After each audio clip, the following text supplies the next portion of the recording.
Have you ever wondered why some places seem to have a mind of their own when it comes to the weather? Like one day the sun is shining, and the next, a storm rolls in without warning, leaving people scared and confused. This isn't just about weather patterns, it's about how environmental changes, like climate shifts, have fueled local superstitions and fears for generations. Take, for instance, the stories from rural communities that have faced sudden droughts or floods. These events aren't just weather anomalies, they become cultural touchpoints, shaping the beliefs and behaviors of the people living there.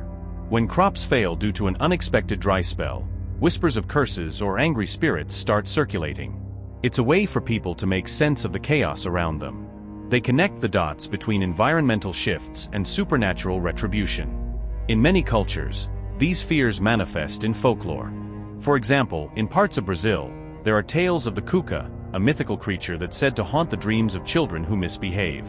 But what happens when an entire community is gripped by fear from climate change? Suddenly, the cuca isn't just a bedtime story, it becomes a symbol of the unpredictability of nature. People start to believe that their actions, like disrespecting the land, are why the rains have stopped falling or why the rivers have swelled. This isn't just isolated to Brazil. In many regions around the world, environmental changes have led to similar reactions. In Mexico, the legend of La Llorona, the weeping woman, becomes more than a ghost story when droughts or floods take lives. People attribute these tragedies to her sorrow, believing that her tears cause the very disasters they fear. But what's fascinating is how these beliefs evolve. They're not static, they shift as communities face new challenges. Think about how the stories change when scientists declare a drought due to climate change. Suddenly, it's not just about old legends, it's about human impact on nature. The fear morphs into a collective anxiety, an understanding that what's happening isn't just a curse, it's a consequence of neglecting the environment. Communities bond over these shared beliefs, creating a sort of cultural glue. When something bad happens, people come together, not only to mourn but to reinforce these superstitions. A drought might lead to rituals to appease the spirits, and communal gatherings become a way to cope with fear. It's social psychology in action. People need to feel that they have some control over the uncontrollable. Here's where it gets really interesting. Many of these superstitions aren't just about fear, they also serve as warnings. They remind individuals and communities to respect the land and the environment. A good example is the story of a drought-stricken village that conducts a rain dance to appease the rain gods. It's a desperate act, but it's also a call to action, an acknowledgement that they can influence their fate through their beliefs and actions. If you find this exploration of how environmental changes shape local fears intriguing, consider subscribing. You won't want to miss what's coming next. Now, let's dig deeper into this. Imagine a small town in the Midwest, where the local farmers have always relied on the seasonal rains to grow their crops. Over the years, they've noticed a shift in weather patterns. Rains that used to come predictably now arrive erratically. This inconsistency breeds anxiety.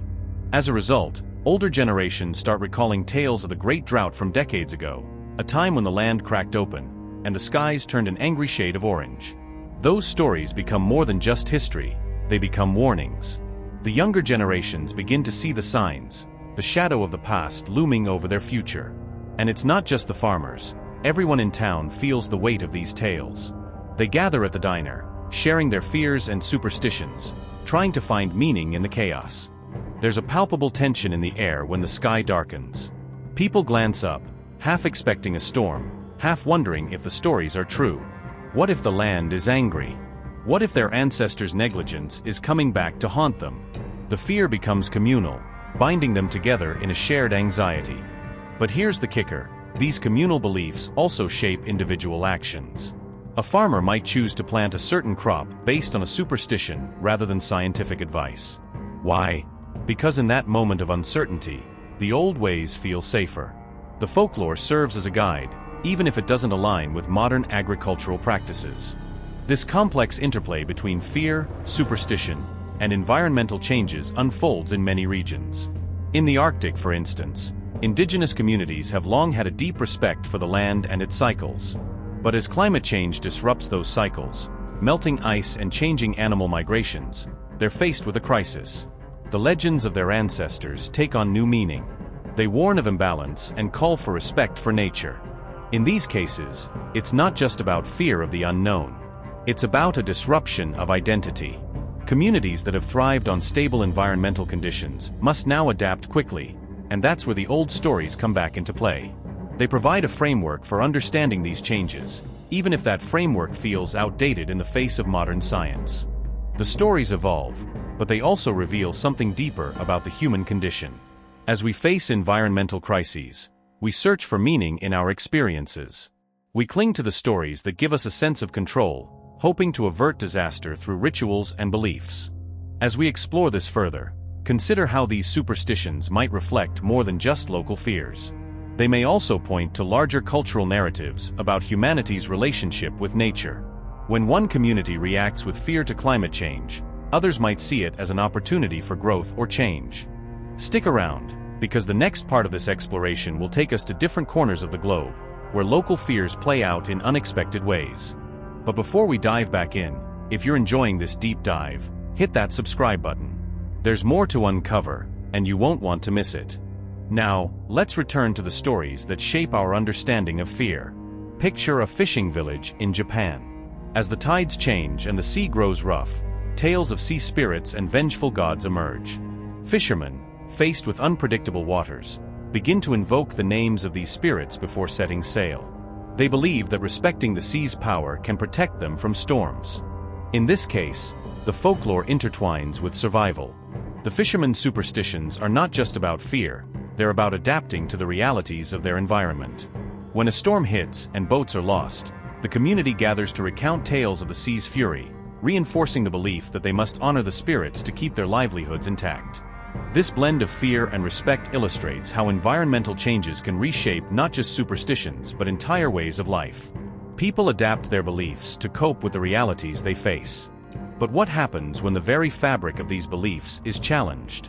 As scientific understanding of climate change becomes more prevalent, some communities wrestle with the tension between traditional folklore and modern knowledge. Take the case of a Native American tribe in the Southwest. For centuries, they've relied on their spiritual connection to the land. But as drought becomes more severe, they're confronted with a choice: hold on to the old ways or adapt to new scientific insights. This isn't just an intellectual debate, it's deeply emotional. The land is part of their identity. As they navigate this tension, they might find ways to integrate new knowledge into their rituals, blending the old with the new.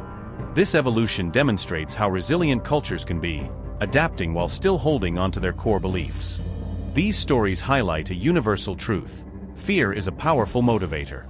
It drives people to seek out explanations, to forge connections with their communities, and to create narratives that help them make sense of the world. As we wrap up this first part of our exploration, keep in mind how these local superstitions reflect broader human experiences. They show us that fear isn't just an individual feeling, it's a communal phenomenon that shapes actions and beliefs across generations. In the next segment, we'll delve deeper into how these fears manifest in different cultures and reveal the complex layers of human psychology tied to environmental changes. But before we get there, don't forget to subscribe for more content like this. We have a lot more to uncover about the eerie connections between our fears and the world around us. As we dive deeper into this exploration, it's important to recognize the impact of these evolving beliefs. Take, for instance, the stories of fishermen along the coast who've long relied on the rhythms of the ocean. These people have their own set of superstitions, often tied to the tides, the weather, and even the behavior of certain fish. Traditionally, they've shared tales of mythical creatures that inhabit the waters, believed to be guardians of the sea. But lately, with rising sea levels and changing fish populations, the fishermen are facing a harsh reality. Their livelihoods are at stake, and the legends that once provided comfort now seem less relevant. They find themselves questioning: can these stories still hold meaning when the physical world is shifting beneath their feet? This is where the tension escalates. As they grapple with their fears, the fishermen might look to science for answers. They can no longer afford to rely solely on folklore. They need to adapt to survive. Yet, there's a sense of loss that accompanies this shift. The tales of the sea have been passed down through generations, and to abandon them feels like losing a piece of their heritage. But what if they don't have to choose? Imagine a scenario where these fishermen begin to weave their traditional stories into modern practices. Picture them using their ancestral knowledge of the tides alongside scientific data on fish migration patterns. This blend could create a new narrative, one that honors their past while embracing the future. They could hold community gatherings, where elders share stories of the past, and scientists present data on current conditions. This fusion of old and new could the community, transforming fear into resilience. This isn't just about coping with change, it's about redefining identity. When people face environmental challenges, their responses are deeply personal, often tied to their sense of self. The way they interpret these changes can either reinforce or undermine their community bonds. By respecting traditional folklore while also embracing scientific insights, they create a dynamic that reflects their reality. And it's not isolated to fishermen. Across different cultures, similar patterns emerge. For example, in the Arctic, indigenous communities are witnessing the effects of climate change firsthand. The ice they've relied on for hunting is diminishing. Here, the elders speak of the spirits of the land, but younger generations are increasingly turning towards scientific explanations. This clash presents a unique opportunity for dialogue. Communities can create spaces where both perspectives coexist. Imagine workshops where elders teach younger members about traditional practices, while also discussing the implications of climate change. In this context, fear transforms into a catalyst for unity, fostering a sense of shared purpose. Instead of fragmenting the community, it could strengthen their bonds. However, this integration isn't without challenges. There's often resistance from those who feel that modern science undermines their cultural identity. It's a valid concern. The erosion of cultural practices can lead to a loss of heritage, which is why sensitivity is importante. Balancing traditional values with contemporary knowledge requires careful navigation. But what if the solution lies in storytelling itself? Stories have always been a good way to connect people and convey complex ideas.